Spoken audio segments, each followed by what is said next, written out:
नमस्कार दोस्तों, आप लोगों का स्वागत है हमारे channel D studio circle academy में। तो आज की इस वीडियो में आप लोगों के लिए बहुत ही महत्वपूर्ण जानकारी लेकर आया हूँ।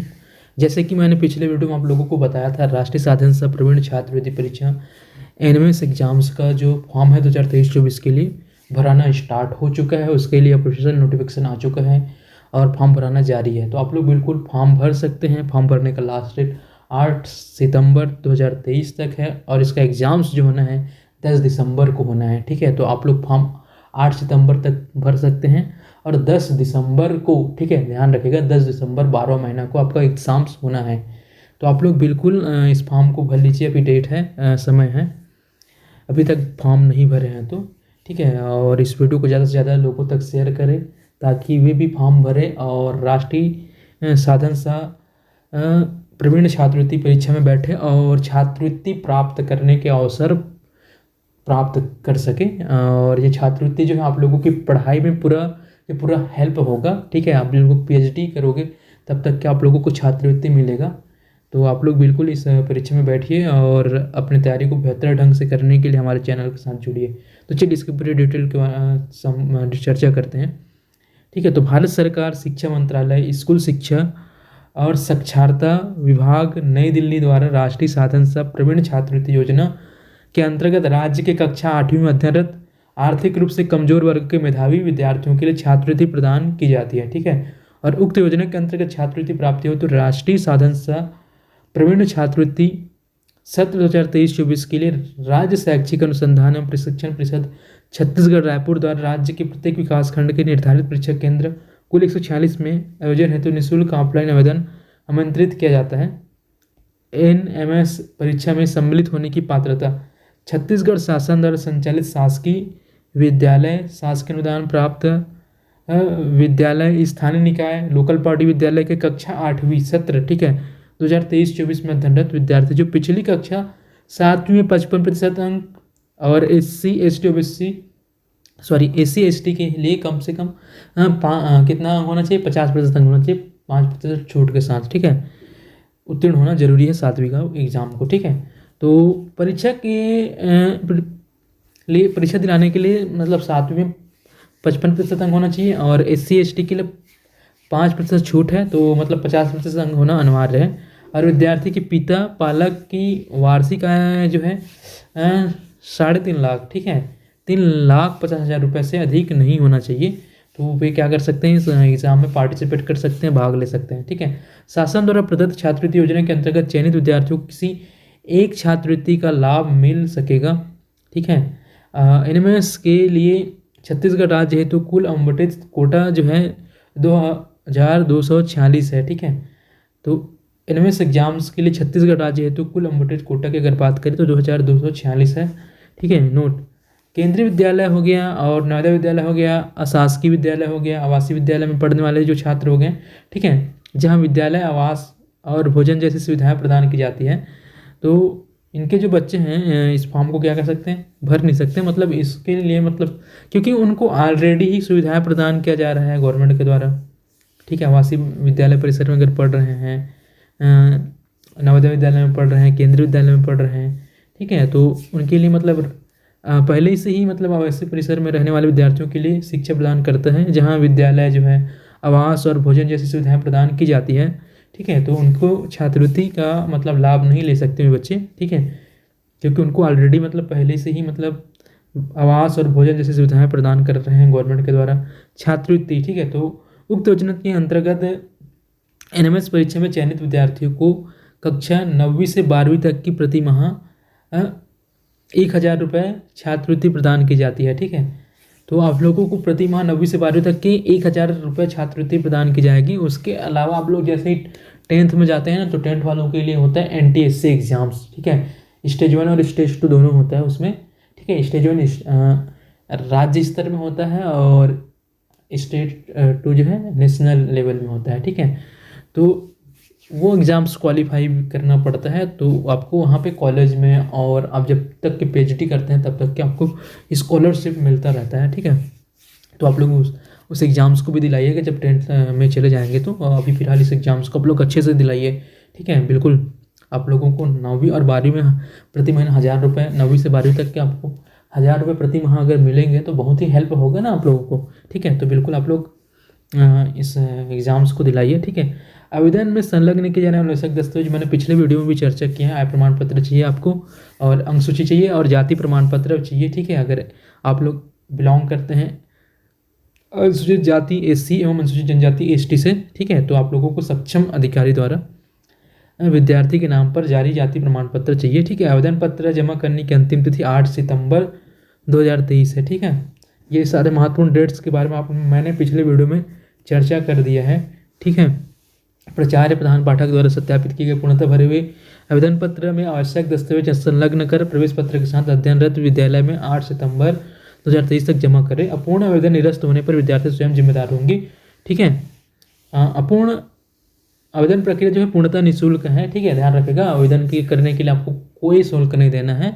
आप लोगों को क्या करना है, और इस आवेदन फॉर्म को आप लोग को डाउनलोड कर लेना है। ठीक है, मैं इसका लिंक डिस्क्रिप्शन में प्रोवाइड कर दूंगा, और डाउनलोड करके उसका प्रिंट आउट निकलवा लीजिए, और पूरे आवेदन को आप लोग पूरा भर लीजिए, और जो भी आवश्यक डॉक्यूमेंट है उनको आप लोग पूरा संलग्न कर लीजिए, और आप लोग अपने स्कूल में जमा कर दीजिए। ठीक है, प्रधान प्राचार्य प्रधान पाठक हेतु 11 सितंबर 2023 तक जमा करना है उनको। कहाँ पे जमा करना है, परीक्षा केंद्र में जमा करेगा। आप लोगों के लिए महत्वपूर्ण डेट 8 सितंबर है। 8 सितंबर तक आप लोग स्कूल में जमा कीजिए।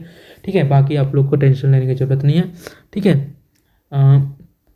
केंद्र का नाम है, जैसे कि आप लोगों का परीक्षा केंद्र जो आवंटित किया जाएगा आपका 15 सितंबर 2000 तक। ठीक है, परीक्षा केंद्र के केंद्र तक हेतु 15 सितंबर 2022 तक। ठीक है, ये महत्वपूर्ण डेट आप याद रखिएगा। आप लोग परीक्षा के माध्यम जो है आप लोग हिंदी और अंग्रेजी कोई भी रख सकते हैं। और इसके हम परीक्षा पैटर्न की अगर बात करें तो क्या होगा, प्रश्न पत्र 1 और प्रश्न पत्र 2, 2 प्रश्न पत्र आप लोग के लिए होगा। पेपर फर्स्ट और पेपर सेकंड। तो पेपर फर्स्ट में होगा आपका बौद्धिक योग्यता परीक्षण।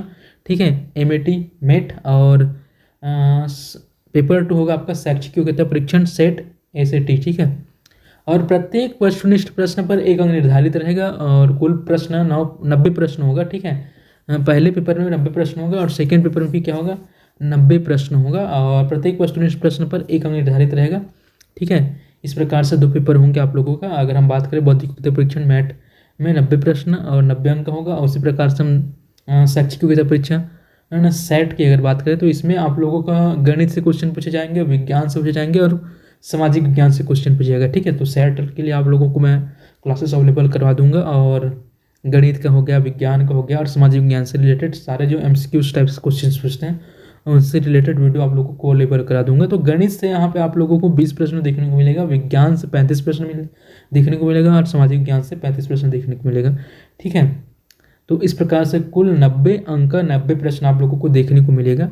ठीक है, पाठ्यक्रम द्वितीय प्रश्न पत्र हेतु छत्तीसगढ़ शासन स्कूल शिक्षा विभाग द्वारा संचालित विद्यालयों में कक्षा 7वीं एवं 8वीं के पाठ्यक्रम पर आधारित बहुविकल्पी वस्तुनिष्ठ प्रश्न होंगे। ठीक है, तो आपका सेकंड पेपर जो होगा शैक्षणिक योग्यता परीक्षण, ये जो छत्तीसगढ़ शासन द्वारा आपका जो बुक पढ़ रहा है ना 7वीं 8वीं में, ठीक है, तो उसी बुक्स पर आधारित होगा। ठीक है, और लेकिन यहाँ पे पेपर क्वेश्चन कैसा पूछा जाएगा, वस्तुनिष्ठ टाइप का पूछा जाएगा, ऑब्जेक्टिव टाइप का। ठीक है, ध्यान रखिएगा। और ऋणात्मक अंकन की बात करें तो ऋणात्मक अंकन नहीं है। ठीक है, ध्यान रखिएगा। अच्छी बात है कि आप लोगों को नेगेटिव मार्किंग नहीं रहेगा। ठीक है, तो आप लोग पूरा क्वेश्चन हल करके आइएगा एग्जाम में। ठीक है, क्योंकि यहाँ पे ऋणात्मक अंकन तो नहीं है। ठीक है, पुनर्मूल्यांकन की अगर बात करें तो पुनर्मूल्यांकन का कोई प्रभाव नहीं होगा बेटा। ठीक है, ध्यान रखिएगा। परीक्षा परिणाम जो है वेबसाइट www.acert.cg.government.in पर देख सकेंगे। ठीक है, और इसके अलावा मैं आप लोगों को तो जब इसका रिजल्ट आएगा तो मैं आप लोगों को अपने वीडियो के माध्यम से आप लोगों को जानकारी दूंगा। तो आप लोग हमारे चैनल को सब्सक्राइब करके रख लीजिए, ताकि जितने भी मतलब इंपॉर्टेंट इन्फॉर्मेशन होगा आप लोगों को मिलती रहे। ठीक है, मिल सके। परीक्षा केंद्रों की सूची हम केंद्र कोड देख लेते हैं। ठीक है, तो आप लोग जिस भी जिले के होंगे वहाँ आप लोगों को परीक्षा केंद्र मिल जाएगा। जैसे कि रायपुर की अगर बात करें तो यहाँ पे धरसींवा, अभनपुर, आरंग और तिल्दा जैसे जगहों में बनाया गया है। कहाँ कौन कौन से स्कूल को बनाया गया, ये पूरे स्कूल का नाम लिखा हुआ है। ठीक है, मैं सारे के सारे पढ़ के तो नहीं बताऊँगा आप लोगों को। ठीक है, वीडियो लंबा हो जाएगा। महासमुंद में भी बनाया गया है, धमतरी में भी बहुत सारा सेंटर बनाया गया है, दुर्ग में भी बनाया गया, बेमेतरा में भी बनाया गया है, राजनांदगांव की बात करें तो राजनांदगांव भी बनाया गया है। ठीक है, ये MLB शासकीय आदर्श कन्या उच्चतर माध्यमिक विद्यालय राजनांदगांव। ठीक है, महारानी लक्ष्मीबाई शासकीय आदर्श कन्या उच्चतर माध्यमिक विद्यालय राजनांदगांव में सेंटर बनाया गया है। स्वामी आत्मानंद शासकीय उत्कृष्ट अंग्रेजी माध्यम विद्यालय डोंगरगढ़ में भी सेंटर बनाया गया है। ठीक है, तो आप लोग डोंगरगढ़ में भी आप एग्जाम दिला सकते हैं। उसके अलावा शासकीय बालक उच्चतर माध्यमिक विद्यालय डोंगर गांव में बनाया गया है। उसके अलावा शासकीय आत्मानंद शासकीय उत्कृष्ट अंग्रेजी माध्यम विद्यालय छुरिया में भी मतलब बनाया गया है। ठीक है, तो बहुत सारे मतलब सेंटर बनाया गया है छुरिया में, सॉरी राजनांदगांव जिला में। ठीक है, उसके अलावा हम बात करें खैरागढ़ जिला में, तो खैरागढ़ में आपका खैरागढ़ में है, छुई खदान में है। ठीक है, तो आप लोगों को नज़दीक नियरेस्ट सेंटर मिल जाएगा, तो आप लोग बिल्कुल अपना फॉर्म जो है मतलब अपने सेंटर का नाम है, नियरेस्ट सेंटर का नाम ही लिखिए, यहाँ से देखिए। ठीक है, भरिए आप लोग फॉर्म। ठीक है, और मैं आप लोगों को पूरा अभी दिखाने वाला हूँ फॉर्म का पूरा प्रारूप, उसमें फॉर्म में क्या क्या है और आप लोगों को क्या क्या भरना पड़ेगा। तो आप लोग उस फॉर्म को डाउनलोड कर लीजिएगा और उसका प्रिंट आउट निकलवा लीजिएगा। ठीक है, और फॉर्म को भर के जमा कर दीजिएगा अपने स्कूल में। ठीक है, चलिए मैं उसी पे चर्चा करता हूँ। ये आ गया आपका आवेदन फॉर्म। ठीक है, राज्य शैक्षिक अनुसंधान और प्रशिक्षण परिषद SCERT छत्तीसगढ़ राष्ट्रीय साधन सह प्रवीण छात्रवृत्ति परीक्षा। ठीक है, 2023-24 के लिए आवेदन पत्र है ये फॉर्म है आपका। ठीक है, इस फॉर्म को भरना है। अंतिम तिथि 8 सितंबर 2023 तक है, मैंने पहले भी चर्चा की है इस बारे में। ठीक है, परीक्षा की तिथि की बात करें तो 10 सितंबर 2023 को है। ठीक है, यहाँ पे आप लोगों को क्या करना है, परीक्षार्थी का पासपोर्ट आकार फोटो प्रधानाचार्य प्रधान पाठक द्वारा अभी प्रमाणित। ठीक है, यहाँ पे अपना फोटो चिपकाना है परीक्षार्थी का, और इसमें क्या करना है, प्रधान पाठक द्वारा इसको क्या करना है, अभी प्रमाणित करवा लेना है। ठीक है, मतलब प्रधान पाठक इसमें सील वगैरह लगाएगा और सिग्नेचर वगैरह कर देगा। ठीक है, और ये पूरा आपको डिटेल भर लेना है। ठीक है, विद्यार्थी का नाम हो गया, पिता का नाम हो गया, माता का नाम हो गया, यहाँ पे हिंदी में लिखना है, यहाँ पे अंग्रेजी में लिखना है। ठीक है, इस डब्बे में। और संबंधित खाने में सही का निशान लगाना है, जैसे कि लिंग, अब बालक है तो बालक में, बालिका है तो बालिका में, अन्य है ठीक है तो अन्य में लगाएंगे। ठीक है, तो आप लोग मतलब इसमें पूरा आप लोग पूरा भर लीजिएगा। जाति वर्ग संलग्न प्रमाणपत्र के अनुसार आप सामान्य वर्ग में आता है तो सामान्य टिक लगाइए, पिछड़ा वर्ग में आता है तो पिछड़ा वर्ग में, अनुसूचित जाति में आते हैं तो अनुसूचित जाति में लगाइएगा, और अनुसूचित जनजाति में आते हैं तो अनुसूचित जनजाति में लगाइएगा। ठीक है, ये पूरा आप लोग फॉर्म भर लीजिएगा। विकलांगता निःशक्तता का प्रकार अस्थिबाधित है, श्रवणबाधित है, दृष्टिबाधित है, निःशक्तता नहीं। ठीक है, तो विद्यालय का प्रकार शासकीय है कि शासकीय अनुदान प्राप्त है कि स्थानीय निकाय द्वारा संचालित है। यहाँ पे आप लोग को टिक लगा देना है। आपका विद्यालय का शासकीय है तो शासकीय में टिक लगाइएगा। आपका अगर विद्यालय शासकीय है, अनुदान प्राप्त है, तो आप लोग ये इसमें शासकीय अनुदान प्राप्त में लगाइएगा, और स्थानीय निकाय द्वारा संचालित है तो आप स्थानीय निकाय द्वारा संचालित में टिक लगाइएगा। ठीक है, क्षेत्र जहाँ विद्यालय स्थित है शहरी क्षेत्र में है कि ग्रामीण क्षेत्र में, अगर शहरी क्षेत्र में आपका स्कूल है तो आप शहरी में लगाइएगा, और ग्रामीण में है तो ग्रामीण में लगाइएगा। ठीक है, और विद्यालय का नाम व पता आप लोग यहाँ पे लिख देना है, और पत्र व्यवहार मतलब अपना पता लिखना है पोस्टल व्यवहार में। ठीक है, पत्र व्यवहार का पता यहाँ पे विद्यालय का पता लिखना है, और यहाँ पे मतलब अपना पता लिखना है कॉलम नंबर 11 में। ठीक है, यहाँ पे अपना पता लिखना है और यहाँ पे विद्यालय का पता लिखना है। ठीक है, ध्यान रखिएगा। और पिता पालक का व्यवसाय क्या है, कृषि है तो कृषि। ठीक है, जैसे शासकीय नौकरी कर रहे हैं तो शासकीय नौकरी, मजदूरी कर रहा है तो मजदूरी, अर्धशासकीय नौकरी में है तो अर्धशासकीय, और अशासकीय नौकरी है अन्य व्यवसाय है। ठीक है, जैसे कृषि है तो आप लोग कृषि में टिक लगाइएगा। इस प्रकार से आप लोगों को पूरा भरना है। ठीक है, और पिता पालक का वार्षिक आय संलग्न आय प्रमाण पत्र के अनुसार होगा, तो आप लोग आय प्रमाण पत्र बनवा लीजिएगा, और आय प्रमाण पत्र में जितना आप लोगों को आय दिया होगा तो बना के दिया होगा पटवारी। ठीक है, उसके आधार पर पटवारी लिखवाने के बाद आपको ऑनलाइन बनवाना पड़ता है आय प्रमाण पत्र। ठीक है, तो ऑनलाइन आप लोग जो आय प्रमाण पत्र बनवाओगे, वहाँ पे जितना आय बना के देगा आप उन लोगों को उसको क्या करना है, आपको यहाँ पे भरना है। ठीक है, रुपये में, शब्दों में यहाँ पे लिखना है इस डब्बे में। ठीक है, आय प्रमाण पत्र पिता पालक का सत्र 2022-23 का सक्षम अधिकारी, अनुभागीय अधिकारी, तहसीलदार, नायब तहसीलदार आदि द्वारा जारी एवं शासकीय अर्धशासकीय कर्मचारी विभागीय सक्षम अधिकारी द्वारा जारी आय प्रमाण पत्र अनिवार्यता संलग्न करें। ठीक है, विद्यार्थी पालक से संपर्क हेतु मोबाइल नंबर अनिवार्यता लिखे। ठीक है, तो विद्यार्थी और पालक से मतलब संपर्क कर सके इसलिए अपना मतलब मोबाइल नंबर बिल्कुल लिखे, अपने पेरेंट्स का, अपने पापा का, अपने मम्मी पापा का। ठीक है, ताकि आप लोगों को संपर्क किया जा सके। ठीक है, पिता पालक का हस्ताक्षर या अंगूठा का निशान। ठीक है, यहाँ पे अपने पापा का हस्ताक्षर करवा लीजिए, अपने पालक का। ठीक है, यहाँ पे विद्यार्थी का हस्ताक्षर रहेगा। ठीक है, यहाँ पे विद्यार्थी हस्ताक्षर रहेगा, यहाँ पे पालक का हस्ताक्षर रहेगा। ठीक है, और ये जो है आपका प्राचार्य और प्रधानाध्यापक का प्रमाण पत्र है। ठीक है, तो इसको आप लोग स्कूल में आपके जो हेड मास्टर हैं, ठीक है, वो क्या कर देंगे, उसको भर देंगे। ठीक है, और उसका जो यहाँ पे हस्ताक्षर पद मुद्रा लगेगा, यहाँ पे आपके जो प्रधानाध्यापक है, प्राचार्य उनका। ठीक है, तो ये है महत्वपूर्ण मतलब प्रवेश पत्र से संबंधित ये आपका आ गया प्रवेश पत्र, ठीक है।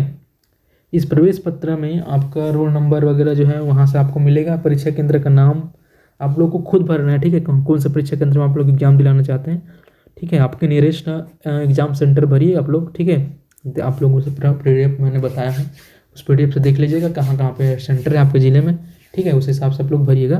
परीक्षार्थी का नाम रहेगा, फिर अध्ययन विद्यालय का नाम, फिर विकासखंड का नाम, पिता का नाम, फिर माता का नाम, ठीक है।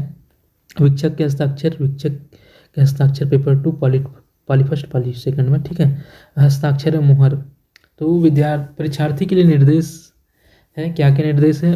परीक्षा के समय की अगर बात करें तो बौद्धिक की तो परीक्षा मैट जो है प्रातः 10 बजे से 11:30 बजे तक होगा, ठीक है। और पेपर सेकंड जो है बौद्धिक की तो परीक्षा सेट जो है दोपहर 1 बजे से 2:30 बजे तक होगा, ठीक है। आप लोग ध्यान में रखिएगा। फर्स्ट पेपर जो है 10 बजे से 11:30 बजे तक होगा और सेकंड पेपर जो है 1 बजे से 2:30 बजे तक होगा, ठीक है। तो प्रश्न पुस्तिका मिलते ही मुख्य पृष्ठ पर दिए गए निर्देशों को अच्छी तरह से पढ़ लेना है आप लोगों को। और प्रश्न पुस्तिका में उन वस्तुनिष्ठ निर्देश में लिखे अनुसार दिए हुए हैं तथा उसमें सभी 90 प्रश्नों का मुद्रण सही है।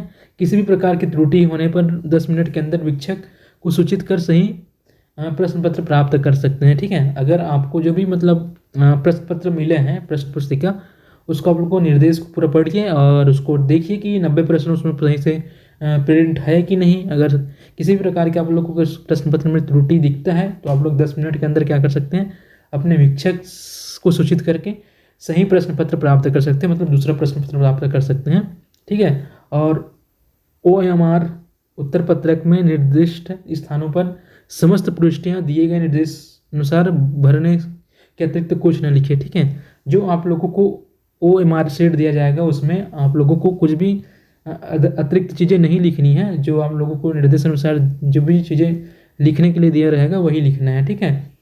और न ही उसे मोड़ना है, और अन्यथा OMR शीट जो है आप अगर मोड़ते हैं तो क्या हो जाएगा, आपका जो है मूल्यांकन नहीं किया जाएगा आपका OMR शीट का, ठीक है। तो आप लोगों को ये सारे सावधानियाँ रखना है एग्जाम्स में, ठीक है। प्रश्न पत्र के मुख्य पृष्ठ पर दिए गए निर्धारित स्थानों में अपना अनुक्रमांक उत्तर पत्रक का क्रमांक लिखें तथा अपना हस्ताक्षर करें, ठीक है। प्रत्येक प्रश्न के उत्तर विकल्प हेतु प्रश्न के नीचे दिए गए 4 विकल्प में से सही उत्तर का चयन कर OMR शीट में सही उत्तर वाले गोले को अच्छी तरह से काला या नीला बॉल पॉइंट पेन से भरें, अन्यथा उत्तरों का मूल्यांकन नहीं होने पर इसकी समस्त जिम्मेदारी परीक्षार्थी की ही होगी, ठीक है। तो आप लोगों को क्या करना है, अच्छे से गोले को भरना है, ठीक है। सही तरीका यहाँ पे दिया हुआ है, गोले अच्छे से गोले लगाना है आप लोगों को, ठीक है। इस प्रकार से नहीं लगाना है, पूरा गलत तरीका है ये सब, ठीक है। आप लोगों को OMR शीट में क्या करना है, उत्तर पत्र में आप लोगों को अच्छे तरीके से गोला लगाना है। काला या नीला बॉल पॉइंट पेन से भर सकते हैं, ठीक है। अगर आप लोग सही से गोला नहीं लगाते हैं तो आपका मूल्यांकन नहीं होगा, तो इसके लिए आप ही जिम्मेदार होंगे, ठीक है। प्रश्न पत्र में 90 वस्तुनिष्ठ प्रश्न है, प्रत्येक सही उत्तर हेतु 1 अंक निर्धारित है। ऋणात्मक अंक नहीं होगा, पहले भी मैंने इसके बारे में चर्चा किया है, ठीक है। परीक्षा समाप्ति के उपरांत OMR उत्तर शीट शिक्षक को सौंपना है और प्रश्न पत्र अपने साथ लेकर जा सकते हैं, ठीक है। प्रश्न पत्र अपने साथ लेकर आना है, और ठीक है, यदि हिंदी भाषा में कोई संदेह हो तो अंग्रेजी भाषा को ही प्रमाणिक माना जाएगा, ठीक है। और जो ये प्रश्न पत्र जो आपका इंग्लिश में भी रहेगा और हिंदी में भी रहेगा, ठीक है। लेकिन अगर हिंदी भाषा में कोई अगर संदेह है तो इंग्लिश को ही क्या करेगा, मानक माना जाएगा, प्रमाणिक माना जाएगा, ठीक है। परीक्षा केंद्र में 30 मिनट पूर्व उपस्थित हो, ठीक है। और प्रश्न पत्र साथ में लेकर अवश्य जाए, ठीक है। देखो 30 मिनट पहले आप लोगों को एग्जाम सेंटर पर पहुंचना है और एडमिट कार्ड बिल्कुल लेकर के जाना है, ठीक है।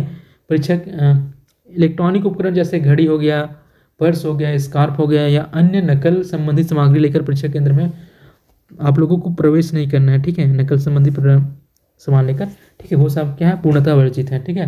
निर्देश का पालन न करने पर शिक्षक द्वारा परीक्षार्थी को परीक्षा देने से वंचित कर सकते हैं। अगर आप लोग जो शिक्षक हैं, इन्विजिलेटर हैं, उनके अगर निर्देशों का अगर पालन नहीं करते हैं तो आप लोगों को परीक्षा देने से भी वंचित किया जा सकता है, ठीक है। तो ध्यान रखिएगा, आप लोगों को सारे इंस्ट्रक्शंस को अच्छे से फॉलो करना है, ठीक है।